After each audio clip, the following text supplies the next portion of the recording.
প্রবাসীদের জন্য ভোটার নিবন্ধন অ্যাপ পোস্টাল ভোট বিডি উদ্বোধন হবে আজ সন্ধ্যা ৬টায় নির্বাচন ভবনের অডিটোরিয়ামে অ্যাপটির উদ্বোধন করবেন প্রধান নির্বাচন কমিশনার এম নাসির উদ্দিন। বার্তা কক্ষ থেকে এই খবরে আরও বিস্তারিত নিয়ে আমার সাথে রয়েছেন সুলতানা জাহান মিতু। প্রবাসীদের ভোটার করা নিয়ে দীর্ঘ আলোচনার পরে অবশেষে সেটি হতে যাচ্ছে। একটু জানতে চাই, এই যে অ্যাপটি উদ্বোধন করা হবে, অ্যাপের মাধ্যমে কিভাবে আসলে এটির প্রক্রিয়া কি, কিভাবে আবেদন করবে, আর এর নিরাপত্তাটা কি?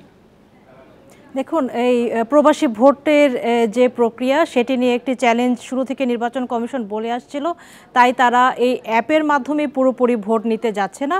অ্যাপে হচ্ছে প্রবাসী বা যারা ভোট দেওয়ার যোগ্য পোস্টাল ব্যালটে তারা সেখানে নিবন্ধন করবেন, তারা ভোট দিবেন আসলে পোস্টাল ব্যালটে এবং সেটি খামের মাধ্যমে নির্বাচন কমিশনের কাছে পৌঁছাবে। এবং এই যে পোস্টাল ব্যালট, এই ব্যালটের নিরাপত্তা নিয়ে একটি ঝুঁকি আছে, কেননা এর যে গোপনীয়তা, সেই গোপনীয়তা ভোটার নিজেও লঙ্ঘন করে থাকতে পারেন যদি তিনি ভোট দিয়ে তিনি সামাজিক যোগাযোগ মাধ্যমে সেই ব্যালটটি উন্মুক্ত করে দেন, সেটিও যেমন একটি ঝুঁকি রয়েছে, তেমনি সেই ব্যালটটি পোস্টাল অর্থাৎ ডাকযোগে আসার ক্ষেত্রে নানা ক্ষেত্রে যদি বাধাপ্রাপ্ত হয় সেটি নির্বাচন কমিশনের কাছে সবশেষ পৌঁছাবে কিনা সেটি নিয়েও একটি ঝুঁকি আছে। সব মিলিয়ে একজন ভোটার যারা পোস্টাল ব্যালটে ভোট দেবেন তিনি সাধারণ ভোটারদের আগেই সেই ব্যালটটি তার হাতে পাবেন এবং যেদিন প্রার্থী তালিকা চূড়ান্ত হবে সেদিনই তাকে বা তারপরের 3 দিনের মধ্যে তাকে ভোট দিয়ে সেটি তাকে পোস্ট করতে হবে।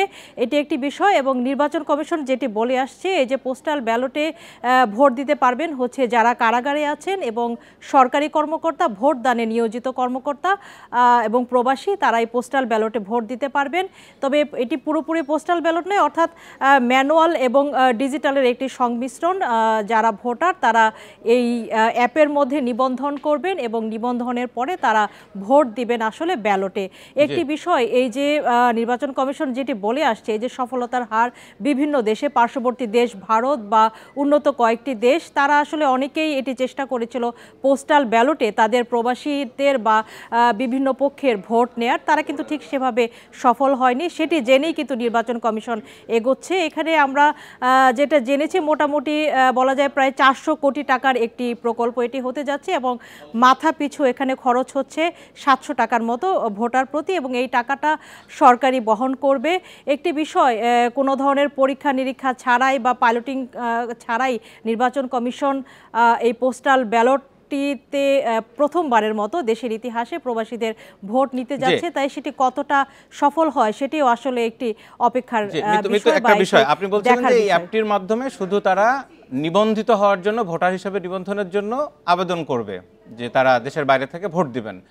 তো যখন ভোট দিবেন সেই জায়গায় যদি আসিস, প্রত্যেকে তো তার নিজস্ব আসনের প্রার্থীকে ভোট দেবেন, কিন্তু ভোটটা আসছে তো কেন্দ্রীয়ভাবে, এটা ওই রিটার্নিং কর্মকর্তার কাছে তো যেতে হবে, সেই প্রক্রিয়া কি? দেখুন, প্রত্যেক ভোটার তার সংশ্লিষ্ট আসনের সংশ্লিষ্ট প্রার্থীর পক্ষেই ভোটটি দিবেন এবং সেভাবেই তার কাছে ব্যালটটি পৌঁছানো হবে সংশ্লিষ্ট রিটার্নিং কর্মকর্তার তরফ থেকে।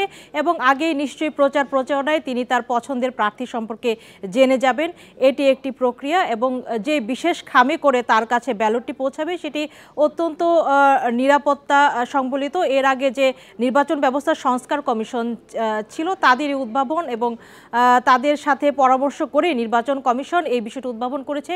3 স্তরের খামে তার কাছে ব্যালটটি পৌঁছাবে এবং প্রতি স্তরেই সেখানে কিউআর কোডের একটি ব্যবস্থা থাকছে, অর্থাৎ চাইলেই কোনো আনঅথরাইজ হ্যান্ডেলিংয়ে আসলে সেটি যাওয়ার কোনো সুযোগ নেই।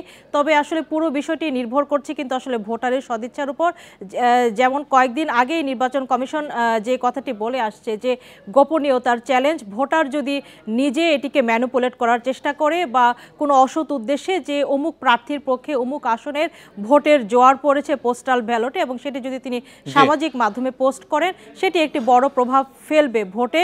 তবে এখানে আরেকটি চ্যালেঞ্জ আছে, কোনো আসনের ভোট যদি শেষ মুহূর্তে বাদ হয়ে যায় আদালতের আদেশে বা অন্য কারণে, অনিয়মের কারণে, সেক্ষেত্রে কিন্তু সেই আসনের পুরো পোস্টাল ভোটই বাতিল হয়ে যাবে, সেটি কিন্তু আর রিকভার কোনো উপায় থাকবে না। সুলতান জাহান মিতু, আপনাকে অনেক ধন্যবাদ। আমরা জানছিলাম প্রবাসীদের ভোট দেওয়া এবং তাদের নিবন্ধিত হওয়ার বিষয়ে বিস্তারিত।